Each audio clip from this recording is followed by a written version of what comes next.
Hi guys! Magandang hapon! Welcome back po dito sa Gandara SRU channel for showbiz update. Ang tatalakayin nga natin ngayon at pag-uusapan mga kakimpaw ay pumapatungkol nga po dito sa botohan sa SDA International Award kung saan ay pahigpit nga po ng pahigpit ang labanan at tungkol din po dito sa project ni Kim and Paolo para po sa MMFF. So, magsisimula na po ata mag-taping sila mga kakimpaw. Pero bago po tayo mag-start, sa mga hindi pa po nakaka-subscribe sa ating channel, pakiclick lang po tayo na ating subscribe button at notification bell na nandyan po sa baba para mag-i-updated po kayo at ma-notify tuwing may bago tayong chika at balita hinggil sa Kimpaw. Maraming salamat! And ngayon naman dumako po tayo sa pagbabasa ng comment mula sa ating mga taga-subaybay bilang pasasalamat sa walang sawang pagsuporta at pagtutok sa atin pong mga balita. So ang comment na napili po natin para po sa hapong ito ay mula po kay Miss Gertrude de Mesa. Madam Gertrude, magandang po sa inyo hapon. Shoutout po sa inyo dyan sa Virginia. And ingat po kayo palagi. Sabi niya dito, sabi ng isang commenter na hayaan na lang daw ang mga fans ang bumoto at huwag siyang makisali sa pagbili ng Cham Sims. Si Ann Curtis daw 4 million ang ibabagsak. Sino po yung tinutukoy na huwag nang makisali? Yung Viva po ba, madam? So, grabe no, $4 million. Ang laki niyan mga kakimpaw. Abay talagang pera-pera na talaga to mga kakipino. Paldo-paldo ang pamunuan ng SDA mga kakimpaw. Biruin nyo yun. Milyon-milyon ang pinag-uusapan po dito. Pero ang nakakalungkot kasi, hindi po mga fans, ang mga tao ang bumuboto mga kakimpaw. Kundi parang binibili na nila yung award. Dahil management na po ang nagpopondo. Kung tama ang nasagap natin chika, may mga ganyan nga kasing chika mga kakimpaw. And grabe din talaga yung laki po ng inihabol ni Ann sa botohan. Grabe from 4%, biruin nyo yun, from 4%, naging 30% na siya in just, lagpas po ng 7 days. Napakabilis, 'di ba? Kahapon 28% lang po 'yan, ngayon 30% na. Bukas na po ang last day of voting. So number 1 pa rin naman si Paolo pero mahirap pong magpakakampante kasi syempre nandyan na siya, si Ann Curtis nandyan na, titigilan pa ba nila? 'Di ba mga kakimpaw? Kaya tayo ganun din sana yung mindset natin. Andyan na si Paolo Abilino, number 1 na isang araw na lang mga kakimpaw hahayaan pa ba natin na bumagsak si Paolo Abilino sa number 2? Hindi tayo papayag mga kakipi. Kaya dapat tayo po ay magtulong-tulungan na mga kakimpaw. Pagtulungan na natin si Paolo Abilino. Lahat po tayo. Ayan, si Pao na pong iboto. Huwag na pong hatiin pa ang votes. And sa mga gusto pong mag-donate mga kakimpaw, i-message nyo lang po ako sa aking Facebook page na Gandara SRU para sa iba pong details mga kakimpaw. Hindi po kasi pwede dito direct ang napakahigpit ni YouTube. Anyway, may special announcement naman mga kakimpaw, ang kampo ni Paolo Abilino. Ayan, from Paolo Abilino Global, ayan, announcement para po sa lahat. Eto na guys, ang pagkakataon niya para sa mga gustong tumulong sa pagboto kay Pao, makinig po kayo. Hello, Pag Fam or Paolo Abilino Fam and Kim Pao. So, kasama po tayo dito. Kaya wag po kayong mahiya. We need your help para maipanalo si Paolo as Outstanding Asian Star Philippines. We're looking for additional voters for July 13 and 14. July 14. So, ngayon po yan at bukas. This is a funded initiative. So, well provided the funds needed to purchase Cham Sim for voting. Reminders, please make sure na available kayo to vote on time during the scheduled vote drops. Yung Idol Champ account should have no existing champ sim para walang masasayang once the voting periods ends. Interested? Please send a DM to @sian_tukmol with a screenshot of your Idol Champ account showing your current champ sim balance, your GCash number, your GCash account name. We need as many voters as possible. So don't hesitate to message if you are willing to help. Maraming salamat sa lahat ng support. Let's do this for Paulo.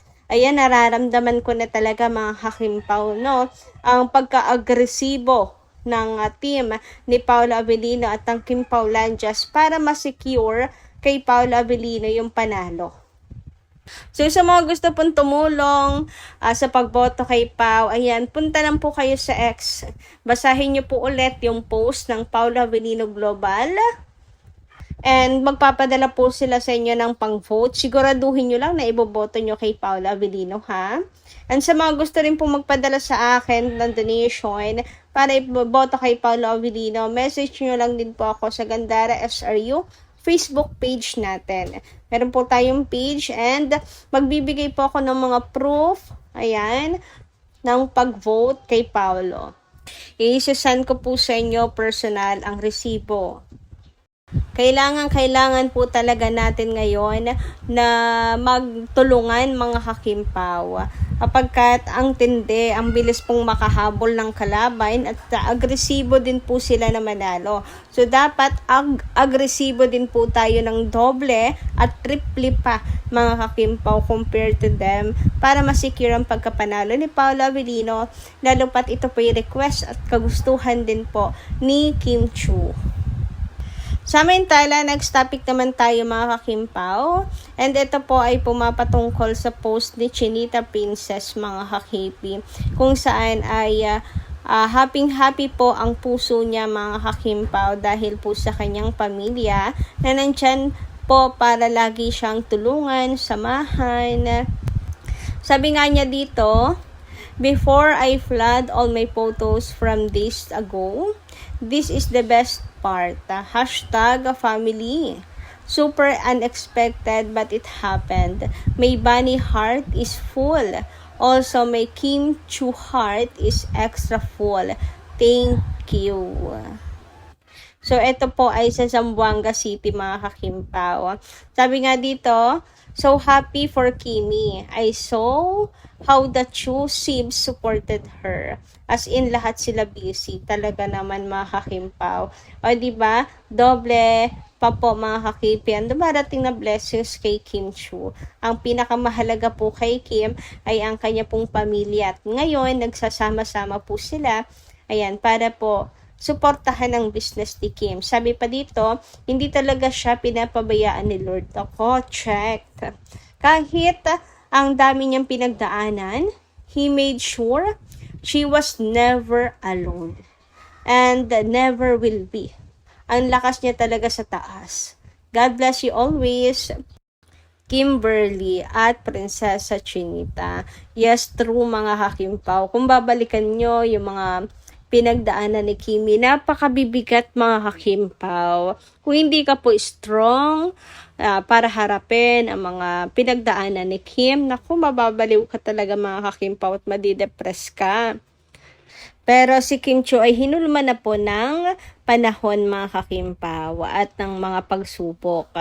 Kaya naman kayang-kaya na niyang harapin lahat ng mga pagsubok. And ayun nga, ang Diyos hindi po pinapabayaan si Kim. Lagi siyang may mga kasama sa lahat po ng kanyang mga pinagdadaanan.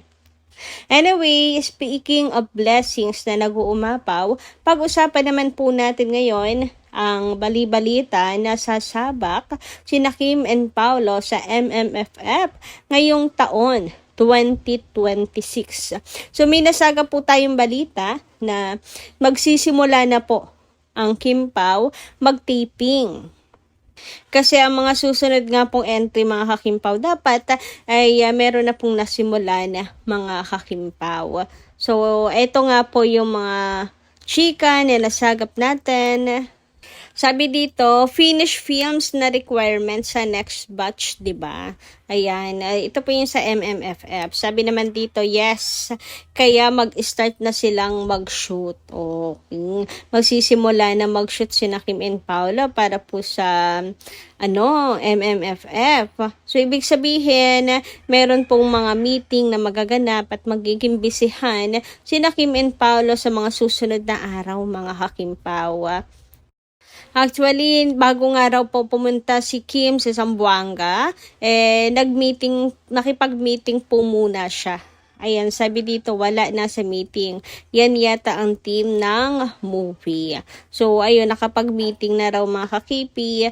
Ayan, dahil nga magsisimula ng mag-shoot. So, excited na ako mga Hakimpaw kasi sobrang daming nagsasabi na kasama talaga sina Kim and Paolo sa MMFF. So, tingnan po natin mga Hakimpaw. Kapag meron, nako for sure, kahit mabutas po ang bulsa ng mga fans, manonood po sila ng paulit-ulit sa movie na to nila Kim and Paolo. And kasama pa ang buong pamilya. Lahat ng pwedeng mabibit-bit po sa sinihan. Kaibigan, kapitbahay, ayan, dadalhin na. And sigurado na naman, mga Hakimpaw, ang black screenings niyan. So, good luck kina Kim and Paolo, and at the same time, congratulations sa another blessings na naman sa buhay nilang dalawa. And take care always, lalo na kapag magsushoot na sila. Ayan, ingatan lagi nila yung health nila, wag papabayaan, wag papalipas ng gutom, ng kain. Sa kabila ng kabisihan, dapat ang kalusugan ay wag pababayaan. Samantala, sabi naman ni Attorney Lilet Matias sa kanya pong post, ang masasabi ko lang sa new movie na ito ay salamat at napagbigyan din ang hiling namin. Magbitbit na ng bimpo at sisiguraduhin kung mamamaga mata nyo. Basta ako, handa na ang tuwalya ko. PS, hindi sa pagiging OA pero napakaganda talaga nito. Wow! Ayan. Sabi pa dito, and just like that, 100% full steam ahead for the biggest comeback movie. Ayan, their pre-prod starts tomorrow and their creative meetings are on Sunday. O, diba? So, ayun lang po muna yung ating update, guys, para po sa gabing ito or hapong ito. Maraming salamat po sa inyong pakikinig and kita-kits po tayo muli sa mga susunod nating chika. Maraming salamat at ingat po kayo palagi.